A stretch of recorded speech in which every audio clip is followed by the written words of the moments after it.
Hey guys, it's Allison. I thought I would do a new video for you guys because it's been so long.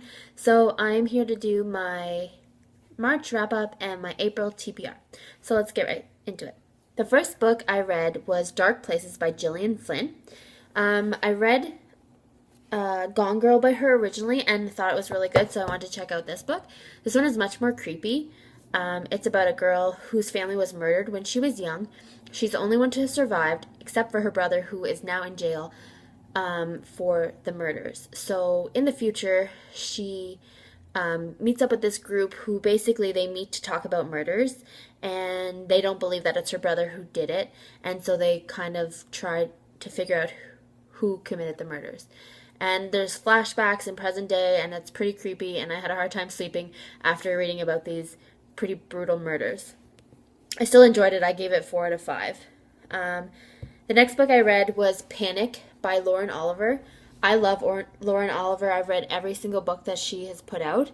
This one wasn't really my favorite. I gave it 3 out of 5. It is about a small town. They basically don't have anything to do, so they create this contest called Panic, and all the seniors, as soon as they graduate, they participate, and it's basically a giant game of chicken, and the last person to be standing is the winner, and they win a large amount of money. It's more realistic. I think some people will like it. It wasn't exactly what I was hoping for, I guess. I then read The Shadow Throne. This is by Jennifer A. Nielsen, and it's the third book in the Ascendance trilogy. I really, really enjoyed the first 2 books, and if you haven't read the first one, at least you should check that one out.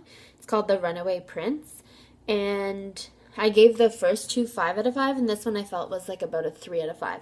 It kind of felt a little bit flat for me. I was hoping for more. I next finished the Rogue series by Gina D'Amico. It's about Grim Reapers, and again, this one kind of fell a little flat for me as well. I have been often disappointed by the last books in trilogies, and this one I gave about a 3 out of 5. I then picked up Starry Nights by Daisy Whitney.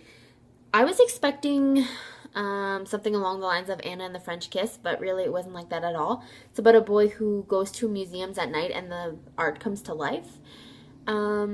But yeah, I did not really love it, and I gave it about a 2 out of 5. The next one I read was The Martian by Andy Weir.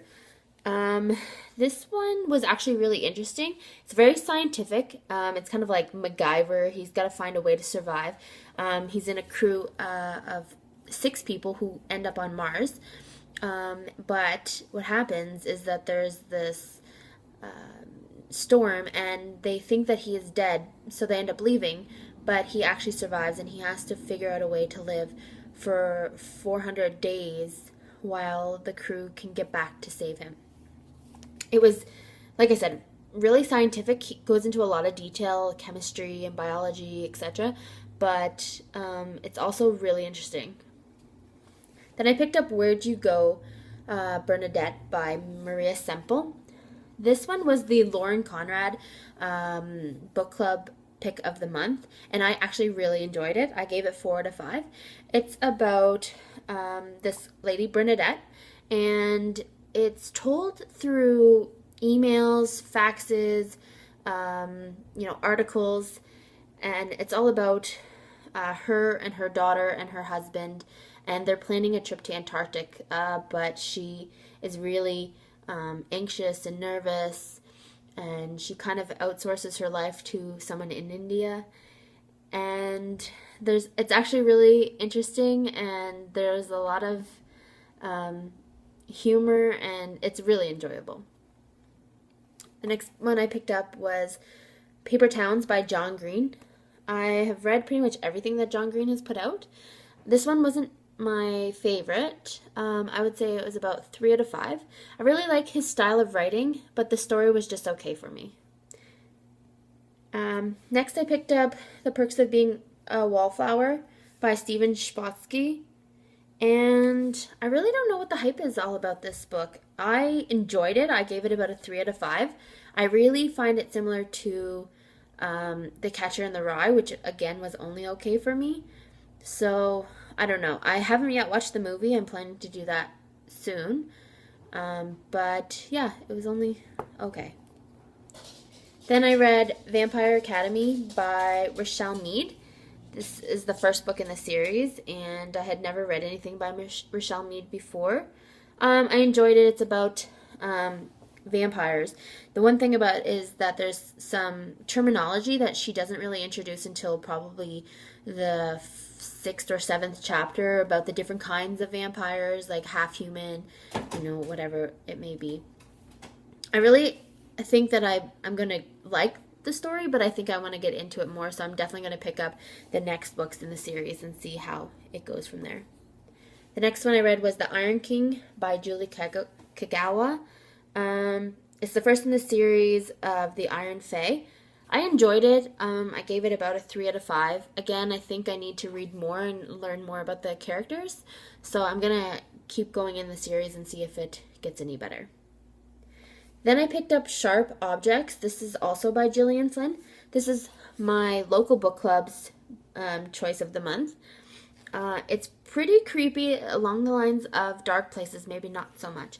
It's about a reporter who goes back to her hometown to cover the murders of 2 young girls in her hometown, which is a really small town, so everyone knows everyone, and her boss sends her back to try to get the story.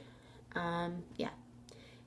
It's not, like I said, it's not as creepy as Dark Places, but I gave it about a 3 out of 5. But if you haven't picked up Gillian Flynn yet, you should definitely read some of her stuff. Then I read Wool by Hugh Howey. This is actually the omnibus, so it's the first 5 in the series. I actually really enjoyed it. It's about a dystopian society where they live in a silo, everything's underground, and they have these screens or monitors that show them what's going on in the outside. And so when someone is punished or have done something wrong, they are sent to cleaning, so they have to go out and clean the monitor or the screen off. And he sets it up as a really interesting, new, creative world. And from the very beginning, I really wanted to know what was going to happen. So I read this one pretty quickly. And there's also 2 more omnibi, I don't know the plural, but there's 2 more books, collections of books. The next one is Shift, and the one after that I believe is Dust. Don't quote me on that. And so I will definitely be picking up the rest of the books and seeing what happens in those.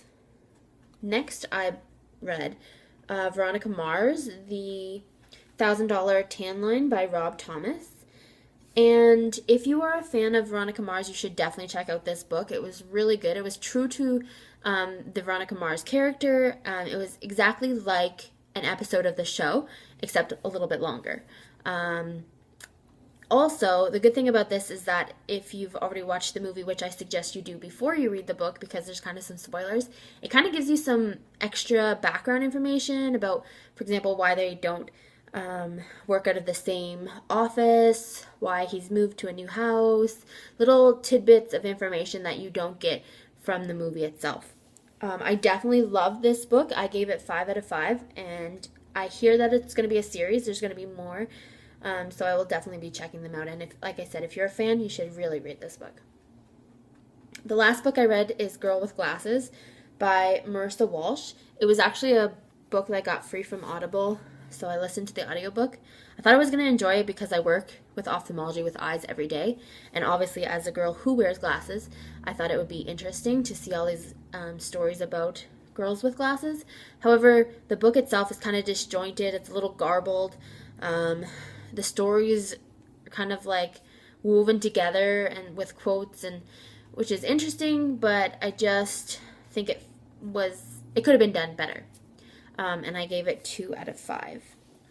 So those are the books that I read in March. In April, my theme is going to be out of this world. So science fiction and fantasy with an emphasis on Mars, because I think after I read The Martian, I kind of got interested in Mars, and I've been seeing it pop up everywhere. So I have a bunch of books that I have planned to read, and I'm going to show you them now. And if you have any choices that you would like to see me do a review, or you would like to see what I think, definitely tell me down below, and I'll try to read those. A Stranger in a Strange Land by Robert A. Heinlein.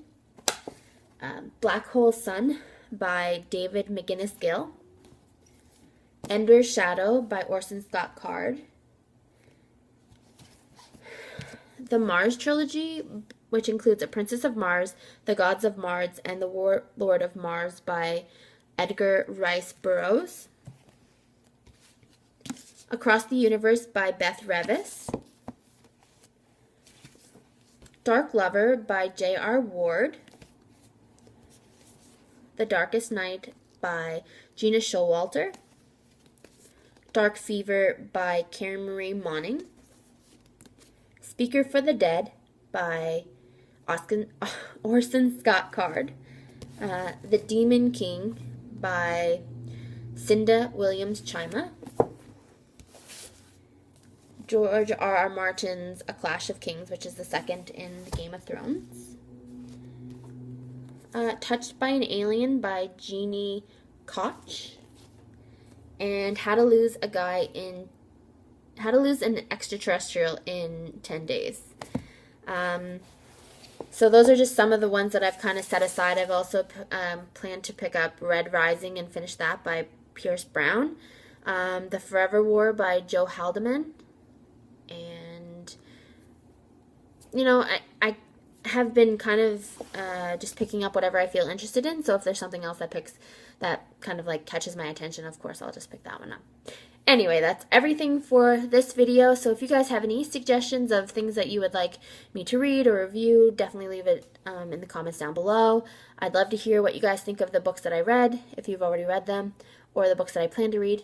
Again, if you've already read them, let me know. All right, have a good day. Bye.